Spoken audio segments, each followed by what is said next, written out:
Good afternoon. This is St. Peter's Hove.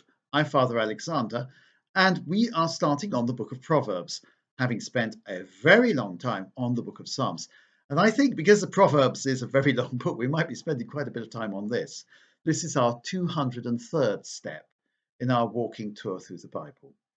Well, consider this. It's often said that today academics have a hatred of Christianity or an indifference to Christianity, a hatred of religion or indifference to religion, or have decided as a body more or less to live without religion, that atheism is more common among academics than it is among non-academics, people who don't live in the academy, people who don't live in universities, who don't teach in universities. I wonder if this is true. Now, it's absolutely true that there are some very prominent academics who've made a bit of a thing about being against religion. The most famous of these is Richard Dawkins. And there are others. The Four Horsemen of the Apocalypse, most of whom I haven't heard of, but Dawkins I have heard of, and you've heard of Dawkins as well, I'm sure. They see briefly that the religious quest is a waste of time because it's a search for nothing. There's nothing there. God does not exist. You're looking for something that doesn't exist. You're going down a path that leads nowhere. And therefore, the religious quest is a distraction to the real quest, the quest for scientific knowledge that can be verified or falsified, and therefore can be tested in a way that religious statements cannot be tested.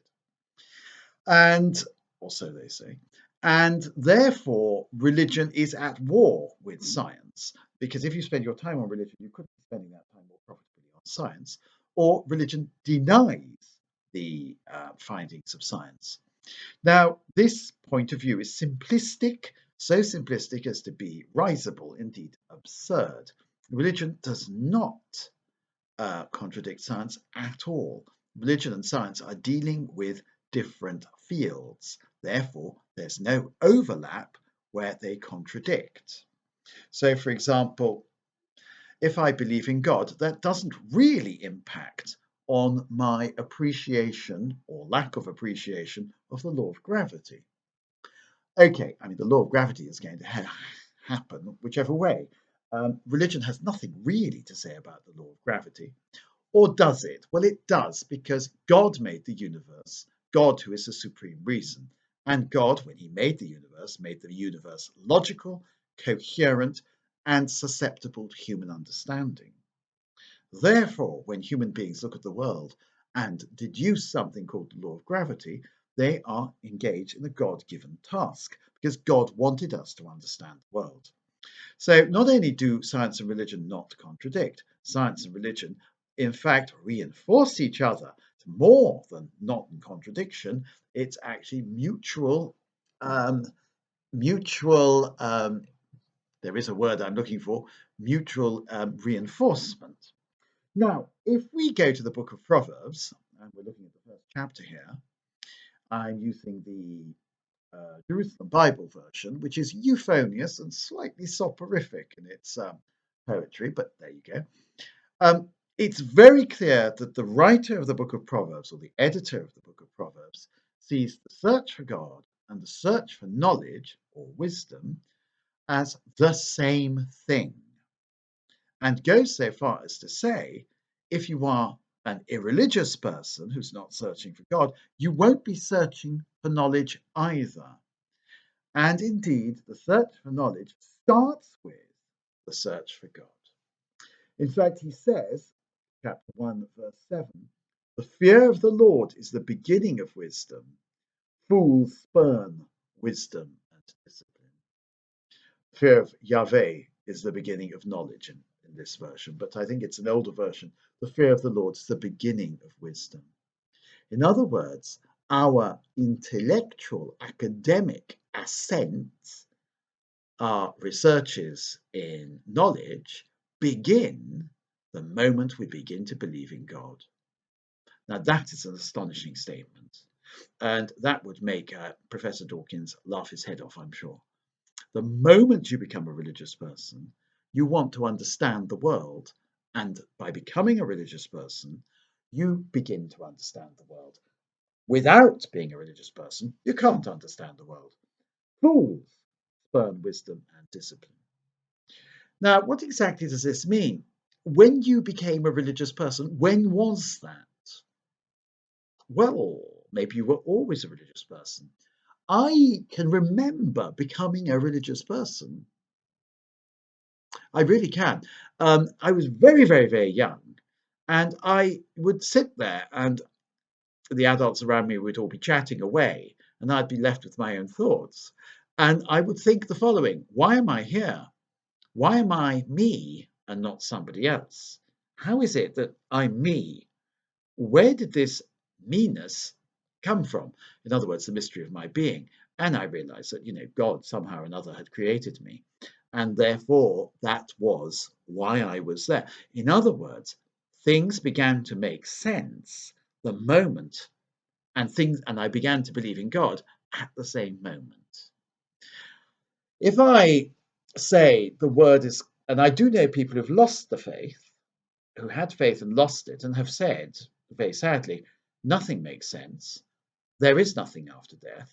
There is no sense to the world. God doesn't exist. There's just mess, nothing.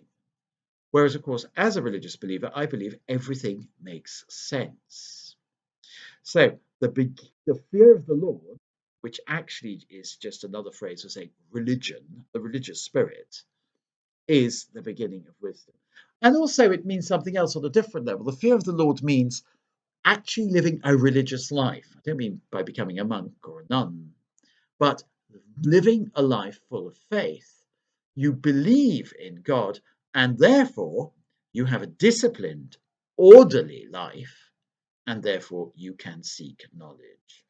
Now, at universities, such as the university I went to, an awful lot of people spent an awful lot of their time drinking, sleeping, and having essay crises. That is to say, they had to do an essay and they had a whole week to do it in, but they only started doing that essay in the last 6 hours of that week. Whereas there were other undergraduates, such as myself, who might not have been the most brilliant undergraduates, but they set aside 8 hours a day in which they read their books, they researched their essays, they wrote their essays, they were always on time for their tutorials, and they never cancelled a single tutorial in 3 years. That was me. Whereas other people, I'm not mentioning any names here, were forever faking illnesses and so on, and avoiding tutorials and rearranging tutorials we hadn't done the work. The fear of the Lord is the beginning of knowledge. The fear of the Lord, religion, gives you the discipline that you need for academic pursuits. So that's on a lower level. But on a higher level, knowing that God exists means that you can discover meaning in the world. Now, for example, look at verse 10. And here it is, verse 10. It says, my son, try to seduce you. Do not go with them. So people say, oh, come on, come on. Don't forget about your essay. Come down to the pub. If they say, come with us to the Lamb and Flag or to the Old Tom, all those famous Oxford pubs, let's assign ambush to shed blood. Oh, well, nobody ever invited to do that. If we find ambush without provocation. In other words, sin takes you away from God. Sin takes you away from the pursuit of knowledge. The pursuit of knowledge is a godly pursuit. Sin is a distraction from the godly pursuit of knowledge. In other words, if you fall into sin, and this is a constant refrain in the book, you will also not be able to make any progress in academic study, in philosophy. And this is absolutely true. We don't really stress this enough, I think, that if you don't do your essay on time as an undergraduate, or if you're a boy or girl at school and you don't do your homework, you are a sinner because you are lazy and you think you've got better things to do, but you haven't. You're also, so you're stupid, but your pride has risen, saying, no, I don't need to do this. All these people telling me that physics is important. They're all wrong. All these people telling me mathematics is, when am I ever going to need long division? And so on. You know better than the people teaching you. And thirdly, you are disobedient. So the religious virtues will keep us on the right track. Discipline, obedience, humility, and indeed love of the truth. And industry, lack of laziness. These are very important. Laziness is a terrible sin, you know, and so is lack of humility, a terrible sin, and of course, disobedience is a terrible sin. In other words, without a life of virtue, there's not going to be any progress in finding things out. Okay. Lastly, uh, they have hated knowledge. They've not chosen. In other words, to hate knowledge is also to hate God. Now, very few people actually say they hate God because they feel that they don't really get much traction by saying that. Most people sort of, you know, back away when they hear somebody say that. Even Mr. Dawkins doesn't say that. But people who hate God will also hate knowledge. They will hate the discipline of academic study. And they will also take a very easy way out by refusing to go into things. So you'll say to them about some moral question, well, you know, you've got to risk, you know, what about X? And they say, oh, that's not important, I don't care. Go away and get very angry. I remember um, the most irreligious people in our, or anti-religious people in our society tend to be those who've made terrible intellectual shortcuts. So, for example, I remember once meeting a man at a funeral who said to me, he was quite a nice man, but he was very deluded. He said, religion is responsible for more deaths, violent deaths, than anything else. I said, are you sure about that? I said, oh, yes, he said, religion's caused all the wars in the world. I said, well, hang on, I said, the First World War killed millions of people. That had nothing to do with religion. He said, yes, the First World War was caused by religion. I said, well, it wasn't actually. It was caused by the assassination of the Archduke and this, that, and the other, and so on. And the Congo War had nothing to do with it, and so on. So people tend to make shortcuts, intellectual shortcuts, in their criticism of religion. And one of the things, this is the point I'm making, one of the things is the decline of religion has gone hand in hand with a decline in academic nuance. It's always a complex question if it's an academic question, like the causes of the First World War. It's an immensely complex question.